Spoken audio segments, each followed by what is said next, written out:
Aí a primeira pergunta porque como a gente falou aqui, né, sobre o podcast, se o meu foi o primeiro ou você já tinha feito o podcast Antônio Silva, foi o seu primeiro podcast. Se no caso o podcast de Antônio Silva foi o primeiro que eu fui entrevistado, né? Foi, o de Antônio Silva foi o primeiro.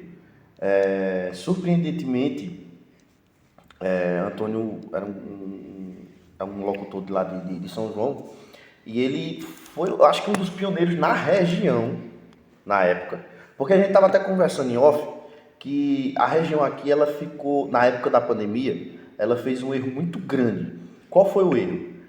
Não se voltar à internet como tinha que se voltar naquela época, né? Para mim, aquilo ali foi um erro fatal, né? E o que foi que aconteceu? As empresas da época, né, poucas aqui de Garanhuns se voltaram à internet, poucas mesmo. Mas a maioria das empresas cresceram bastante, principalmente em capital e região mais ali para o sul, centro-oeste. Por quê? Porque conseguiram olhar para o mercado virtual naquela época da pandemia. Então foi complicado. Por isso que Norte e Nordeste, por exemplo, foram as duas regiões que mais fecharam lojas, né, durante a pandemia, porque não souberam olhar para esse lado. Foi. Então foi complicado. Então o que foi que aconteceu? Isso também refletiu também na internet. Porque você pode olhar que aqui, qual foi a região aqui que teve a ideia, um dos primeiros, assim, vamos fazer um podcast ao vivo, uma coisa assim. Foi o próprio Antônio Silva em São João. Então, para você ver, e como foi rápido, ele pegou vários patrocínios na época para fazer o podcast dele. Então, assim, eu fiquei muito feliz quando eu fui convidado. Fiquei muito feliz mesmo. Eu posso dizer hoje, inclusive um abraço a ele se ele estiver vendo. Eu agradeço bastante pela oportunidade. Ele, inclusive, também me deu uma outra oportunidade de participar da live que ele fez, né, no mesmo ano. E assim, eu posso dizer que daquele dia para outro dia, assim, de um dia para o outro, até o dia da gente estar lá ao vivo no podcast dele, foi um dia que eu fiquei sem dormir, cara.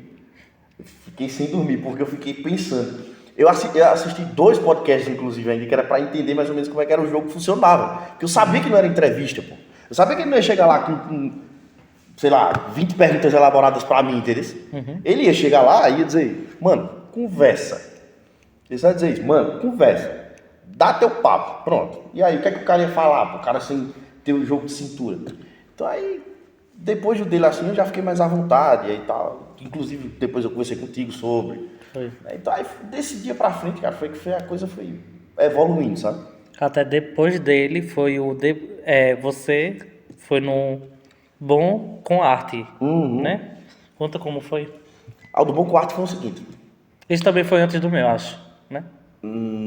Acho que foi também. O do Bom Quarto foi o seguinte, foi o meu parceiro Cris, de lá de Bom Conselho. Pra quem não sabe, eu sou do lado de Bom Conselho, nascido. E só não fui criado 100%, mas fui nascido lá em Bom Conselho, sou papacaça de raiz. Como eu digo, todo canto comedor de macaxeira com carne de sol. Né? Pra quem pensa que eu não sou do interior, eu sou do interior sim, lá de dentro. Enraizado em Rainha Isabel, como se fala lá. E aí sim, eu peguei o contato dele através de algumas amizades em comuns, grupos de WhatsApp. E aí eu vi que ele estava começando esse trabalho dentro de Bom Conselho, né, de ter um podcast lá. E o cara, mano, muito pouca gente sabe que eu sou do Bom Conselho, mas pouca gente mesmo. Então eu conversei com ele, eu digo, Cris, a gente pegou aquela amizade assim de primeira, aí eu fiz, Cris, cara, me dá uma oportunidade de tu me entrevistar qualquer dia. Eu cheguei nele. Aí ele, poxa, e tal, não sei o que, me mostra um pouco do teu trabalho. Aí eu mandei um pouco do meu trabalho pra ele. Ele fez, bacana, pô, legal, tal, não sei o que. Aí até quis fazer assim um intermédio de alguns contatos pra gente, na época, pra eu tocar em outros locais lá. Só que assim, o que me espantou foi que ele disse, pô, eu nem sabia que tu era daqui. Ele fez, eu nem sabia que tu era daqui. Aí eu, pô, não é, eu sou daqui. Aí, pô, bateu uma coincidência de eu tocar uma festa lá em Bom Conselho, no Pé da Galinha. Foi a primeira vez que eu toquei lá. E aí ele fez, mano, vamos fazer o seguinte, tu tem como vir mais cedo para o conselho nesse dia? Eu disse, que horas tu quer que eu chegue por aí? Ele fez, se você chegando aqui umas 6 horas tá ótimo pra gente gravar esse podcast aqui. Eu digo, perfeito. Parti de Garanhuns para lá para o conselho 4h30 da tarde. Chegamos lá com os meninos, a gente foi começar a gravação, era 6 cacetadas, nós tínhamos que estar umas 8 e pouco lá em Pé da Galinha. Aí gravamos um podcast lá com ele, batemos aquele papo legal. Era até em época de eleição e tudo mais. E aí a gente conversou vários assuntos lá, então foi bem bacana. Contei a história da minha família lá em Isabel, tá tudo bacana. E tem alguns cortes até, inclusive, lá no canal também.